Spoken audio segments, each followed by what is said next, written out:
Halo pembelajar merdeka, bertemu kembali dengan saya, Laurin Indras Marcelina, mahasiswa PPG Prajabatan Gelombang 2 tahun 2023 dari Universitas PGRI Madiun. Di video kali ini, saya kembali hadir untuk mengkontekstualisasikan mengenai Pancasila sebagai entitas dan identitas bangsa Indonesia dari perwujudan profil pelajar Pancasila pada pendidikan yang berpihak pada murid dalam pendidikan abad ke-21 mata kuliah Filosofi Pendidikan Indonesia. Bangsa Indonesia adalah bangsa yang berkebinekaan. Keberagaman budaya, suku, ras, dan agama merupakan kekayaan yang membentuk identitas Indonesia. Indonesia yang kaya dengan nilai-nilai budaya serta religiusitas dalam lingkungan keluarga, sekolah, dan masyarakat memiliki peran penting dan perlu dijalankan dalam semangat kerjasama yang sinergis. Nilai-nilai budaya dan religius itu diartikulasikan dalam 5 sila Pancasila sebagai dasar negara. Pancasila menjadi entitas dan identitas bangsa Indonesia dari setiap latar belakang kehidupan, mulai agama, sosial, budaya, dan ekonomi, begitu juga peserta didik. Nilai-nilai Pancasila menjadi dasar pengembangan paradigma pendidikan untuk melestarikan kemajemukan kehidupan berbangsa dan bernegara di Indonesia di tengah tantangan dan ancaman terutama pada abad ke-21 ini. Remaja anggota geng Remaja tewas. pengejar pengemudi Menendam soal Cody Alcorn was at the vigil Para and pelaku spoke with diketahui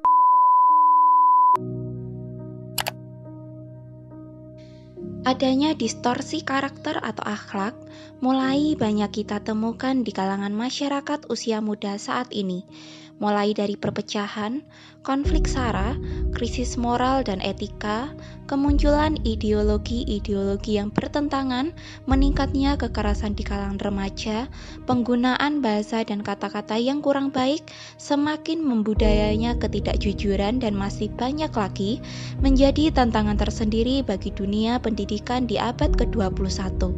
Oleh sebab itu, dalam kehidupan keluarga, masyarakat, dan pendidikan formal perlunya mewujudkan nilai-nilai Pancasila agar dapat menghadapi tantangan tersebut.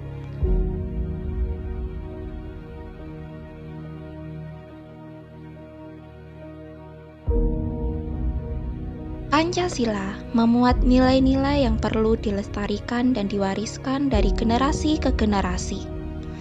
Melalui pendidikan yang berbasis Pancasila, Pancasila bertujuan untuk membentuk karakter serta kemampuan berperilaku peserta didik dalam mengambil sikap dan tanggung jawab sesuai dengan nilai-nilai luhur yang ada dan hati nuraninya. Untuk menghadapi tantangan era industri 4.0, pendidikan abad 21 diharapkan dapat menyesuaikan dengan arus perubahan yang sedang terjadi di dunia. Peserta didik sebagai pelaku utama pembelajaran dituntut dapat menguasai berbagai kecakapan hidup seperti kecakapan belajar dan berinovasi, kecakapan menggunakan teknologi informasi, serta kecakapan untuk bekerja dan berkolaborasi dengan masyarakat. Dengan demikian, sesuai dengan visi dan misi Kementerian Pendidikan dan Kebudayaan yang tertuang pada Peraturan Nomor 22 Tahun 2020, yakni mewujudkan Indonesia maju yang berdaulat, mandiri dan berkepribadian melalui terciptanya pelajar Pancasila, maka diperlukan penguatan karakter melalui profil pelajar Pancasila dalam proses pembelajaran di sekolah. Profil pelajar Pancasila memiliki pengertian perwujudan pelajar sepanjang hayat yang kompeten, berkarakter, dan berperilaku sesuai nilai-nilai Pancasila. Profil pelajar Pancasila terdiri dari 6 dimensi. Adapun ke-6 dimensi ini menunjukkan bahwa profil pelajar Pancasila tidak hanya fokus pada kemampuan kognitif, namun juga sikap dan perilaku sesuai jati diri sebagai bangsa Indonesia sekaligus warga dunia. Di antaranya, yang pertama, beriman, bertakwa kepada Tuhan Yang Maha Esa, dan berakhlak mulia. Menekankan peserta didik untuk melaksanakan nilai-nilai religius di setiap tindakannya. Contoh penerapan dimensi pertama di sekolah adalah melakukan pembiasaan pagi seperti berdoa sesuai dengan kepercayaan, bertoleransi dalam beragama, dan berteman tanpa membeda-bedakan agama.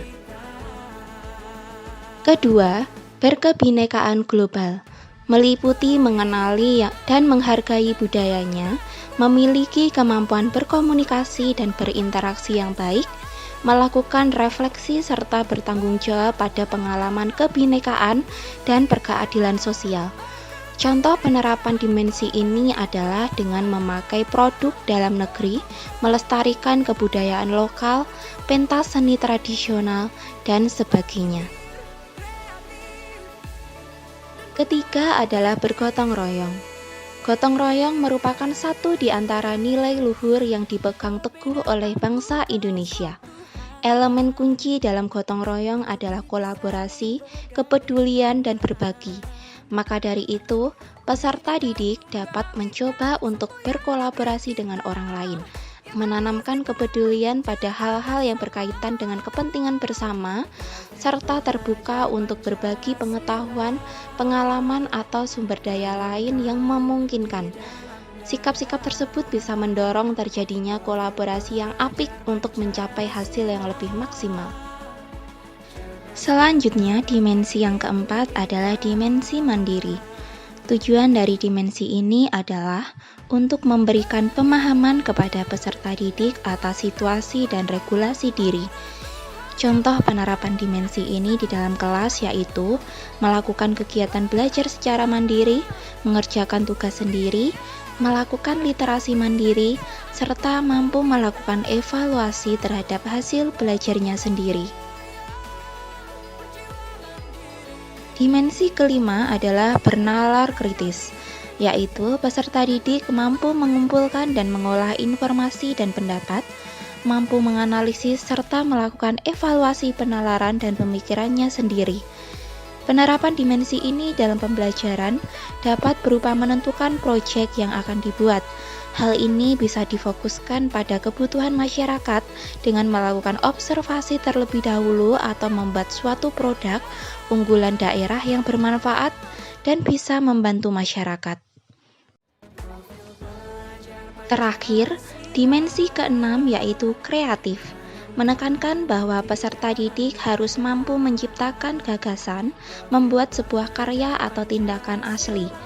Contoh penerapan dimensi ini adalah peserta didik dapat membuat suatu proyek yang berdasarkan permasalahan di sekitar, seperti permasalahan sampah. Peserta didik dapat membuat sebuah prototipe yang dapat mengolah sampah dengan efektif dan tentunya berdampak pada masyarakat sekitar.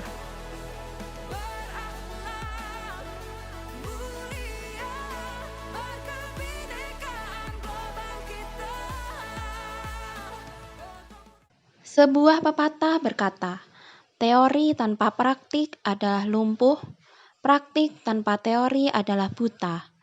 Mari kita terapkan ilmu Pancasila dalam kehidupan kita, karena kita adalah aset berharga Indonesia.